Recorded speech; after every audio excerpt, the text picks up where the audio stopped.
देखिए कुमार मित्तल की बुक का पहला चैप्टर 19वां सवाल।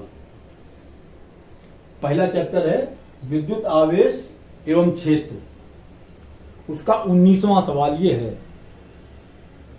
सवाल में उसने कहा है कि धातु की एक जैसी दो गोलियां ए तथा बी पर क्रमशः +40 तथा -10 माइक्रोकूलाम के आवेश हैं। इनके बीच 2 मीटर की दूरी है। इनके बीच कितना व कैसा विद्युत बल कार्य कर रहा है। देखिए इतना आसान सवाल है ये कि धातु की एक जैसी दो गोलियां ए और बी हैं और दोनों पर आवेश दिया गया है। Q1 Q2 का मान दिया गया है। एक पर आवेश है +40 कूलाम माइक्रोकूलाम और दूसरे पर है -10 माइक्रोकूलाम।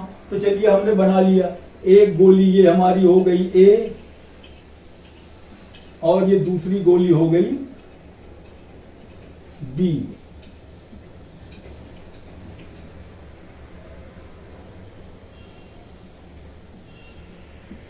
ए तथा बी ये दो गोलियां हैं।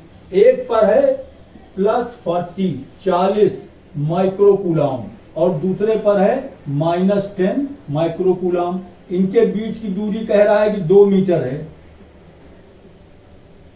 अगर इनके बीच की हमको दूरी मालूम है और दोनों आवेश मालूम है तो कूलाम के नियम से इनके बीच में इलेक्ट्रोस्टैटिक फोर्स वैद्युत बल कितना लगेगा। Q1 का मान देखिए सोल्यूशन में हम यहां लिखेंगे। सोल्यूशन में गिवन हमको जो दिया गया है, क्या दिया गया है, दिया गया है पहली चीज तो हमको ये दी गई है कि Q1 बराबर +40 माइक्रोकूलाम। इसको हम लिख लेंगे 40 गुणा 10 के ऊपर घात -6। ये हमारा बन जाएगा कूलाम में। ये माइक्रोकूलाम में दिया गया था, कूलाम में बन गया। Q2 का मान दिया गया है, दूसरा आवेश कितना है -10 माइक्रोकूलाम। इसमें भी देखिए -10 10⁻⁻6 से गुणा कर दिया, ये कूलाम में बदल गया। इनके बीच की दूरी r दी गई है 2 मीटर।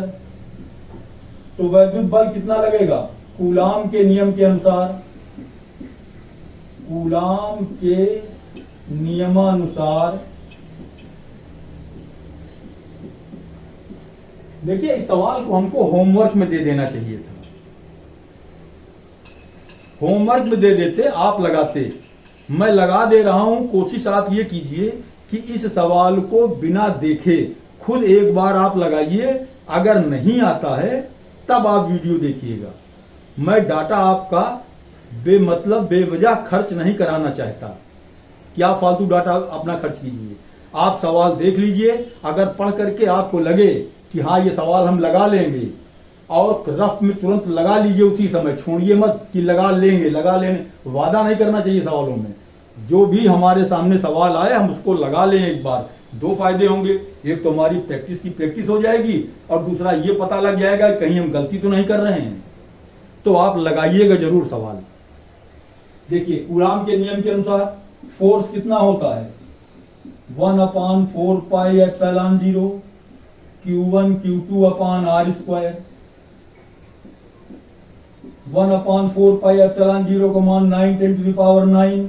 Q1 और Q2 दोनों का परिमाण लिखना है।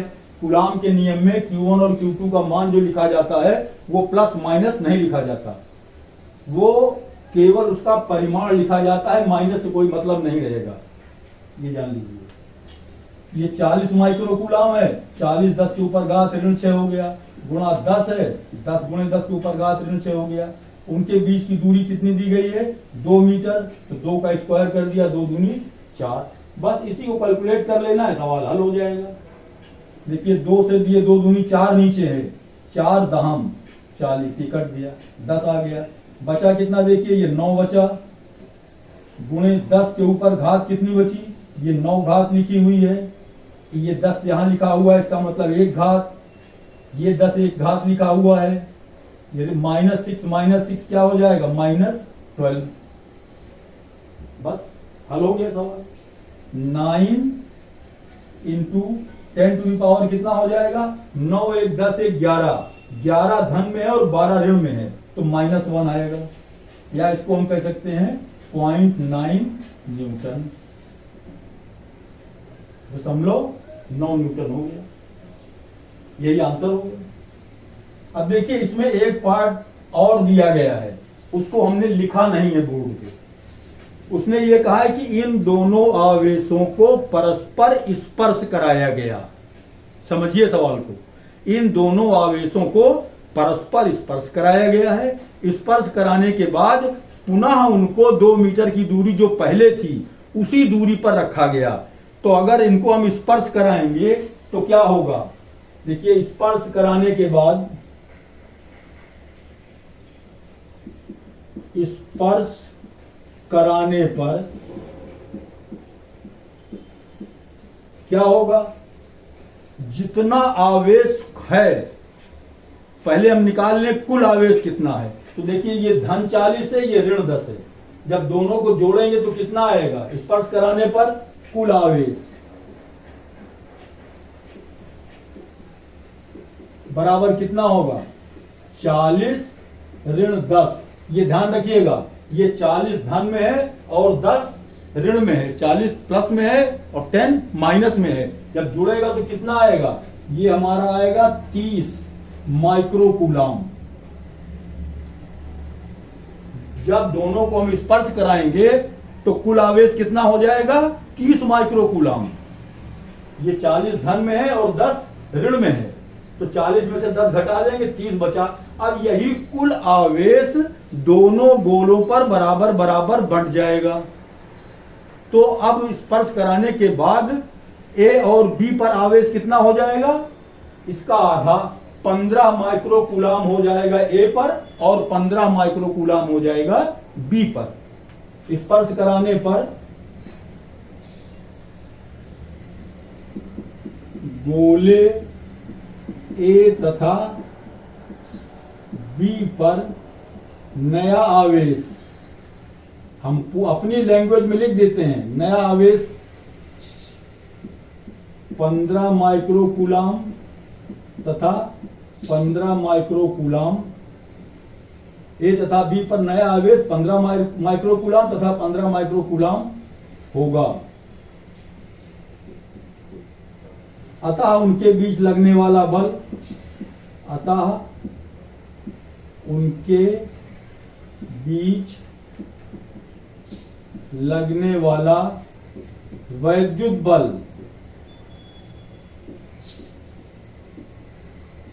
कूलाम के अनुसार, कूलाम के नियमानुसार F बराबर हो जाएगा 1/4 पाई, वही फार्मूला 1/4 पाई लिखते लिखते कितनी बार लिखें इसको। F बराबर हो जाएगा 9 10 टू द पावर 9, Q1 का मान 15 माइक्रो कूलाम है, 10 टू द पावर -6 से गुणा करेंगे। Q2 का मान भी 15 माइक्रो कूलाम है, 10 टू द पावर -6 से गुणा करेंगे। Q1 Q2 का मान हो गया। दूरी उनके बीच कितनी है, वही 2 मीटर, तो दूरी का वर्ग हो जाएगा r²। अब देखिए इसको कैलकुलेट कर लेंगे। कैलकुलेट करने के लिए कुछ कटेगा तो है नहीं इसमें, जब कटेगा नहीं तो 15 का 15 से गुणा करें, 15 15 225 और 225 का 9 से गुणा करेंगे, 225 गुणे 9 बटे 4। देखिए 15 का 15 से किया 225 आया, ये 225 लिख दिया, ये 9 लिख दिया, नीचे 2 दूनी 4 है लिख दिया। अब 10 के ऊपर घात है, इसको देख ले बस, 10 के ऊपर घात कितनी है 9, ये -6 क्या होगा -12, और तो कुछ बचा नहीं है। 9 का इसमें गुणा करो, 9 × 45 के 5 4, 9 दूनी 18 4 22, 22 के 2 2, 9 दूनी 18 2 20 बटे 4 गुणे 10 के ऊपर घात ऋण 3। 9 में से 12 घटाएंगे, 12 माइनस में -3 आ जाएगा। 4 से इसमें भाग दे दें, 4 पंचे 20, 2 में भाग नहीं जाएगा 0, 4 6 24, 1 25, ये आ गया 506 दशमलव कुछ आएगा, 4 6 24 1 25, 4 दूनी 8, चलिए 2 भी लिख दें, इंटू 10 टू द पावर -3, या 0.3 अंक हम बाईं तरफ और बढ़ा दें तो ये कितना हो जाएगा, ये 0.51। देखिए दशमलव यहां से हट करके 3 अंक यहां आ जाएगा, ये हो जाएगा 0.506, लिख देते हैं 0.5062, या इसको हम लिख सकते हैं, देखिए जब 6 को छोड़ेंगे तो 0 एक बढ़ जाएगा 0, तो हो जाएगा 1.51 न्यूटन। अब इनके बीच इतना बल लगेगा, दोनों बल धनात्मक हैं, इसलिए प्रतिकर्षण बल लगेगा, ये भी जान लीजिए। प्रतिकर्षण बल, पहले एक धनात्मक था और एक ऋणात्मक था, तो ये बल जो आया था वो कैसा था, आकर्षण बल था।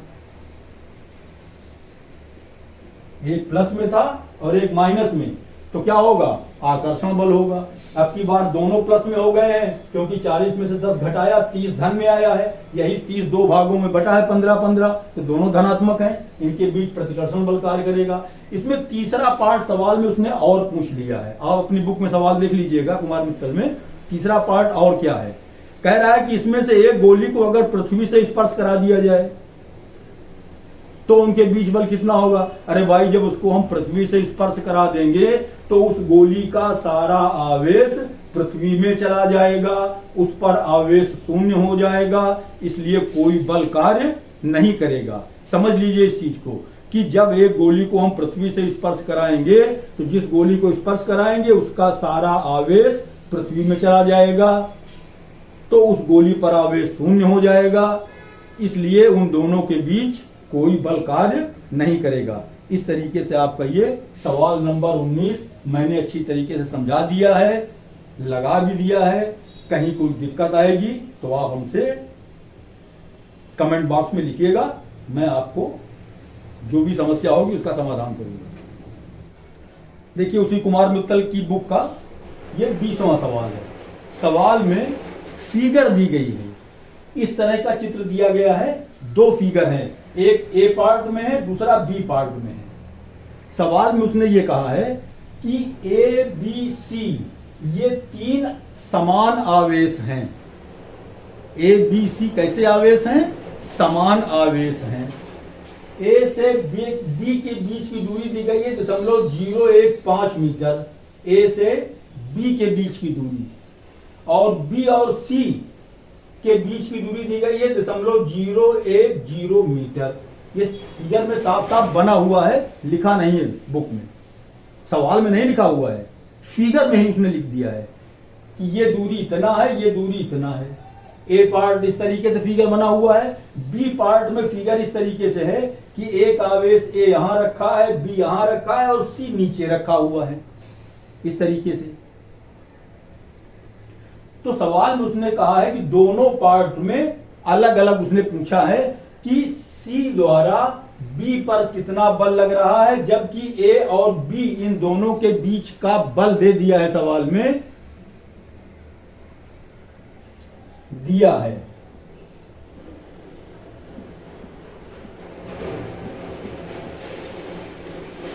ए तथा बी के बीच बल बी पर रखे समान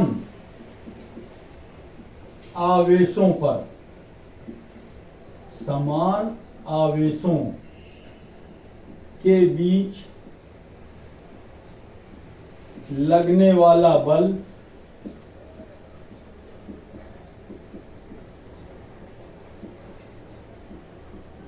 2 × 10⁻⁶ न्यूटन, ये आपके सवाल में दिया गया है।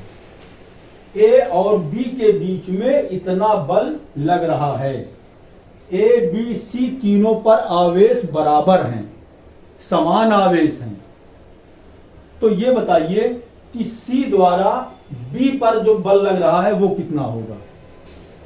सी द्वारा बी पर लगने वाला बल, पहले तो हम ए और बी के बीच क्योंकि देखिए हमको यहाँ पर आवेश सवाल में दिया नहीं है, उसने कह दिया कि समान आवेश हैं, तो हमने मान लिया कि ए बी सी पर आवेश Q हैं। माना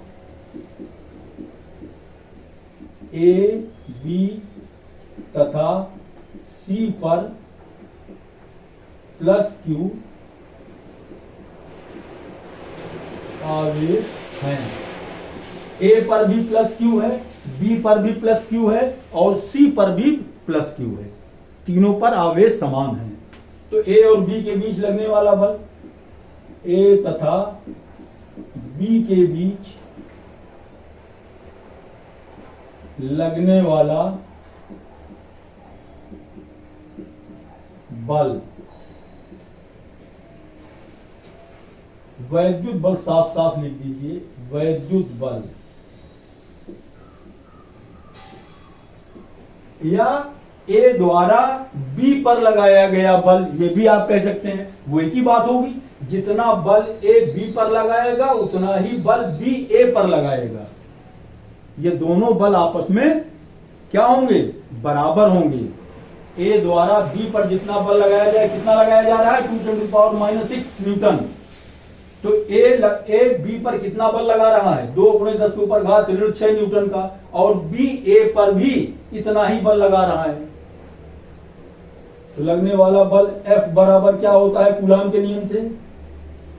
वैद्युत बल F बराबर 1/4 पाई एप्सिलॉन 0 Q × Q, दोनों पर आवेश A और B दोनों पर आवेश समान है, दोनों पर Q और Q है, अपान उनके बीच की दूरी कितनी है? 0.015 इतने मीटर है, इसका स्क्वायर होगा। ये समीकरण नंबर 1 बन गया। अब C द्वारा B पर लगाया गया बल, C द्वारा B पर लगाया गया बल, देखिए चाहे C द्वारा B पर लगाया गया बल कहिए, चाहे B द्वारा C पर लगाया गया बल कहिए, चाहे B और C के बीच लगने वाला बल कहिए, तीनों का मतलब एक होता है, आप उसको जानते रहिए। लगने वाला बल F बराबर कितना हो जाएगा? इसको F1 कह दें, इसको F2 कह दें। A और B के बीच लगने वाला बल F1 हो गया, और C द्वारा B पर लगाया गया बल, ये A और B के बीच का मतलब क्या हुआ? A द्वारा B पर लगाया गया बल।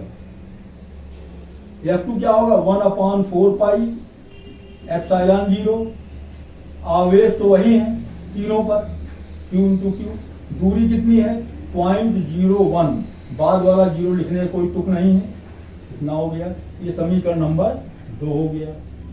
समीकरण 1 में हमको F1 का मान मालूम है, F1 का मान कितना है? 2 × 10 के ऊपर घात ऋण 6। ये बल किसके बीच में लग रहा है? A द्वारा B पर लगाया गया बल या A और B के बीच लगने वाला बल। तो F1 का मान हमको मालूम है, देखिए हम इसमें F1/F2 कर दें। समीकरण 1 में समीकरण 2 से भाग दे रहे हैं। F1/F2 बराबर क्या होगा? F1 का मान है 1/4 पाई एप्सिलॉन 0 Q × Q बटे 0.015 का स्क्वायर अपान 1/4 पाई F2 का मान लिख लें, एप्सिलॉन 0 Q × Q बटे 0.01 का होल स्क्वायर। अब देखिए 1/4 pi epsilon 0, 1/4 pi epsilon 0 cut जाएगा, ये Q × Q है, Q स्क्वायर, ये भी Q स्क्वायर कट जाएगा। ये F1 का मान हमको मालूम है 2 × 10⁻⁻6 बटे F2 बराबर कितना आएगा? देखिए ये ऊपर सब कट गया, ये चौथा पद है ऊपर चला जाएगा, चौथा पद ऊपर चला जाएगा, तो ये हो जाएगा 0.01 × 0.01, स्क्वायर में है ना, 2 बार लिख दिया, अपान ये 0.015 × 0.015 दिया गया। अब देखिए अगर हम यहां भी इसमें भी एक 0 कर दें, इसमें भी 0 कर दें, उससे कैलकुलेशन में फायदा होगा हमको। 3 अंक दशमलव यहां भी है, 3 यहां भी है, 3 यहां भी है, 3 यहां भी है, ऊपर भी 6 अंक दशमलव लगा हुआ है, नीचे भी 6 अंक दशमलव लगा हुआ है, दशमलव से फुर्सत मिल गई। ये भी दशमलव हट गया, ये भी हट गया, ये भी हट गया, ये भी हट गया। ये 10 10 15 15 कट जाएगा। देखिए 5 दूनी 10, 5 तिहाई 15, 5 दूनी 10, 5 तिहाई 15। ये आ गया 2 दूनी 4, 3 तिहाई 9, 4/9। 2 × 10⁻⁻6 अपॉन F2 बराबर हो जाएगा 4/9। सीधे गुणा कर लो। वैसे कैलकुलेशन के लिए अगर आपको प्रैक्टिस है तो आप सीधे ऐसे कह सकते हैं 2 एकम 2, 2 दूनी 4, दोनों अंश में है, न्यूमरेटर है दोनों, कट जाएगा। 2 कैसे गुणा करेंगे? ये आएगा 2F2 बराबर 9 कैसे गुणा कर लेंगे? तो 9 × 10⁻⁻6 या F2 बराबर कितना हो जाएगा? 9/2 × 10⁻⁻6 या इसको हम कह सकते हैं 4.5। 2 से भाग देंगे 4.5 आएगा 10⁻⁻6। F2 आ गया हमारा। ये इतने न्यूटन का बल लगेगा किसके द्वारा? C द्वारा B पर लगाया गया बल। अब एक बात और बताइए कि यहां भी +Q चार्ज है, यहां भी +Q चार्ज है, तो C से B वाला, C जो B पर बल लगाएगा उसकी दिशा क्या होगी? B की दिशा होगी। C से B की दिशा होगी। यहां लिख दें C से B की ओर। ये बल जो लगेगा C द्वारा B पर लगाया गया बल इस दिशा में लगेगा, और A और B के बीच जो बल लग रहा है तो A B पर कितना बल लगा रहा है? 2 × 10⁻⁻6। उसकी दिशा क्या होगी? ये दिशा होगी। तो B पर परिणामी बल उसने पूछा है, अतः B पर परिणामी बल, अतः B पर परिणामी बल कितना होगा? देखिए ये दोनों बल एक दूसरे के विपरीत हैं। बिंदु B पर जो बल लग रहा है, A द्वारा लगाया गया बल इस डायरेक्शन में है, और C द्वारा जो B पर लगाया गया बल है वो इस डायरेक्शन में है। दोनों अपोजिट हैं, विपरीत हैं, इसलिए एक ही दिशा में होते तो जोड़ देते। अलग अलग दिशाओं में है, इसलिए हम एक में से दूसरे को घटा देंगे, ज्यादा वाले में से कम वाले को घटा देंगे। अब देखिए ज्यादा कौन है? ये C द्वारा जो बल लगाया जा रहा है ये 4.5 10 के ऊपर घात ऋण 6 है। A द्वारा जो लगाया जा रहा है वो सवाल में दिया गया है 2 × 10 के ऊपर घात ऋण 6 है। इसका मतलब ये बल ज्यादा है, ये वाला बल ज्यादा है, C द्वारा B पर लगाया गया बल। ये हो जाएगा हमारा 4.5 × 10⁻⁻6 -2 × 10⁻⁻6 इक्वल टू, इसमें जब घटाएंगे 10⁻⁻6 कॉमन ले लेंगे, -6, तो ये हमारा आएगा 4.5 - 2, या 4.5 में 2 घटाएंगे तो आएगा ये 2.5 × 10 के ऊपर घात ऋण 6। कितने न्यूटन का बल लगेगा? अब बड़ा वाले का डायरेक्शन क्या है? C से B की तरफ, इस डायरेक्शन में है, ज्यादा बल लग रहा है, इसलिए B पर जो परिणामी बल होगा उसकी दिशा क्या होगी? B से EA की ओर।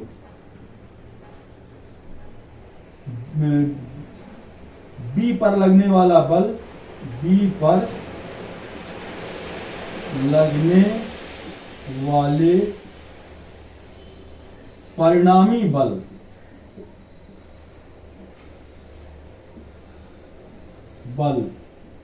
की दिशा क्या होगी? B से A की ओर। ये आपका A पार्ट पूरा हो गया। देखिए A वाले पार्ट में उसने पूछा था कि C से B की तरफ कितना बल लगेगा, तो एक आंसर आ गया 4.5। ये आया आपका आंसर, पहला पार्ट यहां लिख दे रहे हैं। पहला पार्ट फिगर ए में पहला पार्ट हमारा जो आया, पहला पार्ट में उसने क्या पूछा है कि सी द्वारा बी पर लगाया गया बल, तो ये आया इतना, ये आंसर हो गया आपका 4.5 10 टू द पावर -6 न्यूटन का बल सी से बी की ओर लगेगा। प्रतिकर्षण बल लगेगा, दोनों पॉजिटिव है। तो फिर उसने पूछा कि बी पर परिणामी बल क्या हो, क्योंकि बी पर दो तरह के बल लग रहे हैं। एक तो ए से बी की ओर सवाल में उसने दे दिया 2 10 टू द पावर -6 न्यूटन का बल लग रहा है ए से बी की तरफ, और सी से बी की तरफ हमने निकाल लिया। तो परिणामी बल कितना होगा? परिणामी बल आया 2.5 10 टू द पावर -6। ये आंसर आ गया।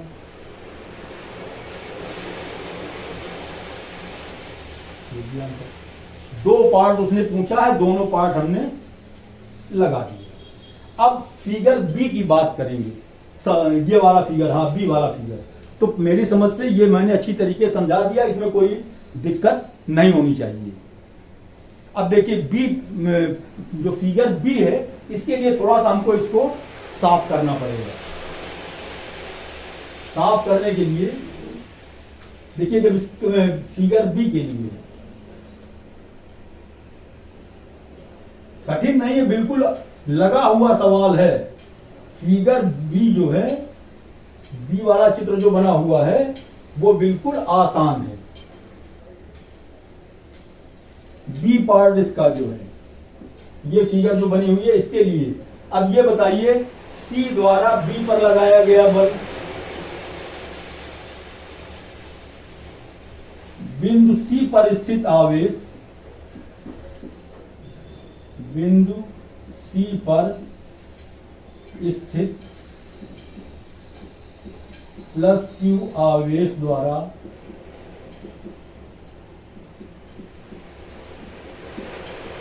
बिंदु बी पर स्थित प्लस क्यू आवेश पर लगाया गया बल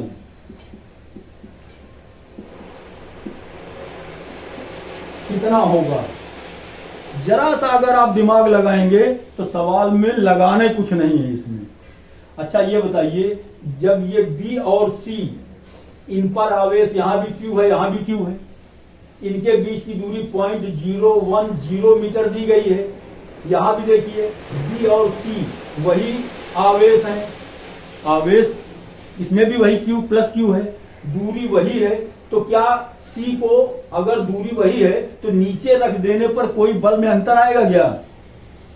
भाई आवेश वही, दूरी वही, तो फिर बल में अंतर क्यों आएगा? वही बल जो यहां पर आया था वही बल यहां भी रहेगा। चाहे इसको यहां रखिए, चाहे इसको इधर कर दीजिए, चाहे इसको इधर कर दीजिए, चाहे इधर कर दीजिए, चाहे जहां घुमा दीजिए सी को, दूरी अगर बराबर है और आवेश दोनों बराबर हैं। देखिए कह सकते हैं ये प्लस क्यू आवेश यहां पर है, इस पर भी ये प्लस क्यू आवेश है, इस पर भी प्लस क्यू आवेश है, ये सब प्लस क्यू आवेश हैं। समान आवेश सवाल में दिया गया है, प्लस क्यू चार्ज, यहां भी प्लस क्यू चार्ज है। तो जब आवेश बराबर हैं और दूरियां बराबर हैं तो सी को थोड़ा सा टेढ़ा कर देने से क्या फर्क पड़ेगा? कोई फर्क नहीं पड़ेगा। जो पहले बल आया था 4.5 गुणे 10 के ऊपर घात -5, ये जो आया था इतने बल लगेगा। 4.5 गुणे 10 के ऊपर घात -6 न्यूटन का ही बल लगेगा। ये आंसर आपका होगा। बी वाले चित्र में पहला पार्ट। दूसरा पार्ट उसने कहा है बिंदु बी पर परिणामी। अब इसमें थोड़ा सा अंतर आएगा, बिंदु बी पर परिणामी बल, परिणामी बल ये निकालना है। अब इसके लिए थोड़ा सा आपको समझना पड़ेगा। समझना यह पड़ेगा कि देखिए ए और बी के बीच जो बल लग रहा है वो हमको मालूम है। ए और बी के बीच बल, ए से बी के बीच कितना बल लग रहा है? 2 गुणे 10 के ऊपर घात -6 न्यूटन का। सी से बी की तरफ जो बल लग रहा है, सी द्वारा सी से बी की तरफ कितना बल लग रहा है? 4.5 10 टू द पावर -6, लेकिन इसकी दिशा क्या होगी, सी से बी की ओर, इस दिशा में होगा। अब चाहे सी अगर नीचे यहां लिखेंगे तो इस दिशा में होगा, तो वो तो एक ही बात हुई, इस दिशा में ऐसे ही। यहां इससे हमसे मतलब नहीं है, मतलब यह है कि ए बी के लंबवत, भाई नीचे से ऊपर जाएगा तब भी तो ऊपर जाएगा सीधे, दिशा तो देखिए, लाइन चाहे जितनी लंबी आप बना दें, ये लाइन केवल दिशा बता रही है बस, इससे मतलब नहीं होता कि लाइन छोटी है कि बड़ी है। अगर जगह होती यहां पर तो हम इसको यहां तक बना देते, इससे कोई फर्क न पड़ता। बी पर जो बल लग रहा है, सी द्वारा लगाया गया बल है, वो उसका डायरेक्शन ये होगा, इस डायरेक्शन में लंबवत, ए बी के लंबवत। ये कितना बल लग रहा है, ये 4.5 into 10 to the power -6 newton का। ये आपके सवाल में पहले दिया गया 2 10 टू द पावर -6। ए द्वारा बी पर लगाया गया बल, बी सी द्वारा बी पर लगाया गया बल इतना आया है, इसकी दिशा ये है। तो अब इन दोनों का परिणामी क्या होगा, देखिए ये दोनों एक दूसरे के लंबवत हैं, इसका परिणामी ये होगा, परिणामी बल। और ये कैसे आएगा परिणामी बल, ये एक संपूर्ण त्रिभुज बन रहा है, इसका स्क्वायर दोनों हम जोड़ देंगे, उसका वर्गमूल निकाल लेंगे, कर्ण आ जाएगा हमारा। भाई ये हमारा, ये कोण हमने मान लिया थीटा है, अगर इस कोण को हम थीटा मान लें तो ये सामने लंब हो जाएगा, ये आधार हो जाएगा, ये कर्ण हो जाएगा। हमको कर्ण निकालना है, परिणामी बल ये निकालना है, तो इसका स्क्वायर करेंगे, इसका स्क्वायर करेंगे, दोनों को जोड़ेंगे। अब देखिए इसको थोड़ा सा रफ करना पड़ेगा।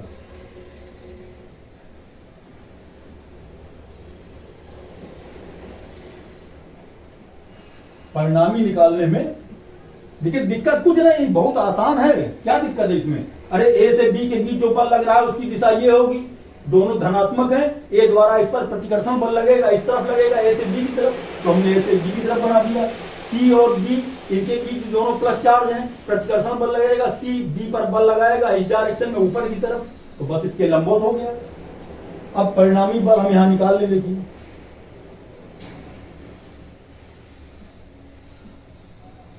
परिणामी बल कितना आएगा, अंडर रूट के अंदर ये इस 2 इंटू 10 टू द पावर -6 है, इसका square plus 4.5 into 10 to the power -6 है, इसका स्क्वायर।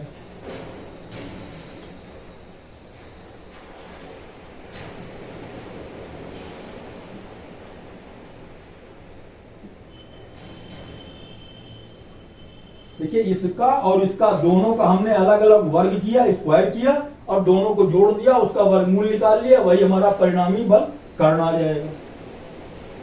अब इसका स्क्वायर करेंगे कितना आएगा, 2 दूनी 4, 10 के ऊपर घात ऋण 12 धन 45 का स्क्वायर करेंगे 4.5 का, तो 45 का स्क्वायर होता है 20,2025। 45 गुणे 45 आता है 2025। ये सब स्क्वायर याद होना चाहिए।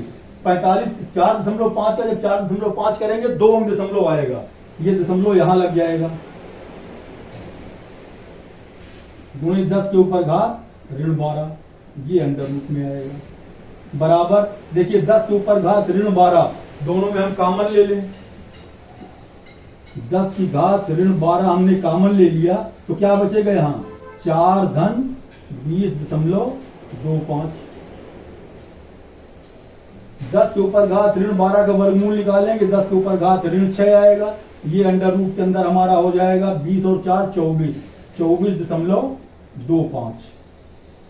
अब देखिए 24.25 का वर्गमूल निकालना है, इसका वर्गमूल निकालना है, तो एक अंदाज होना चाहिए कि वर्गमूल कितना आएगा। देखिए 24.25, अगर ये 25 होता तो 5 आता, 25 होता तो कितना आता 5, ये 24.25 है, इसका मतलब 5 से थोड़ा कम आएगा, 4.9 के आसपास आएगा। ये हम वर्गमूल निकालना यहाँ आपको बता दे रहे हैं।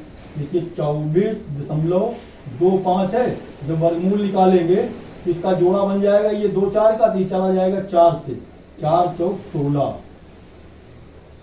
8 बचेगा, 16 8 24, दशमलव लगा दिया यहाँ, 25 उतार लिया, 2 5 4 4 8। अब कै बार जाएगा? 9 बार जाएगा। 9 9 81 के 1 8 और 9 8 72, 72 और 8 80, 801, ये बचा 24। फिर 2 जीरो बढ़ा लिया, 9 और 9 18 के 8 1 8 1 9 98 हो गया। 4 दशमलव, अब ये कई बार जाएगा? देखिए ये जाना चाहिए मेरी समझ से 9 3 27, 3 तो ज्यादा हो जाएगा, ये 2 बार जाएगा। 2 दूनी 4, 2 8 16 के 6, 2 9 18 1 19। ठीक, ये 4.92 आ गया।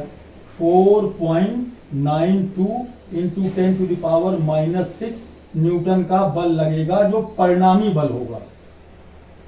परिणामी बल 4.92 10 टू द पावर -6 न्यूटन। अब उसमें उसकी दिशा क्या होगी? दिशा क्या होगी? देखिए इसमें हम निकाल लें, हमको ये मालूम है थीटा के सामने लंब और आधार, तो tan थीटा बराबर क्या होगा? tan थीटा बराबर लंब बटे आधार 4.5 गुणे 10 के ऊपर घात ऋण 6 बटे 2 10 के ऊपर घात ऋण 6। ये 10 टू द पावर -6 कैंसिल हो जाएगा, 2 से इसमें भाग दे देंगे, 2 दूनी 4, 2 दूनी 4 1 5, 2 पंचे 10। tan थीटा बराबर आ गया 2.25। तो थीटा बराबर क्या होगा? tan inverse 2.25। ये हमारा, ये दिशा आ गई, ये आंसर आ गया आपका, दिशा आ गई, ये परिणामी बल आ गया। ये जो वर्गमूल निकाला है हमने, इसको मिटा दे रहे हैं। ये आपका एक आंसर आ गया, परिणामी बल। 2 आंसर आ गए इसमें। तो मेरी समझ से बढ़िया सवाल है, एग्जाम में पूछा जा सकता है। इस तरीके से फिगर वाला सवाल हमने देखा कई बार बोर्ड में पूछा गया है, चित्र बना रहता है। और ये सवाल तो अच्छा सवाल है, मेरी समझ से समझ में आ गया होगा, कोई दिक्कत नहीं है। कोई दिक्कत आएगी तो आप कमेंट में लिखिएगा, मैं दोबारा चाहे वीडियो बनाना पड़े, चाहे छोटी मोटी दिक्कत होगी तो कमेंट बॉक्स में ही क्लियर कर दूंगा।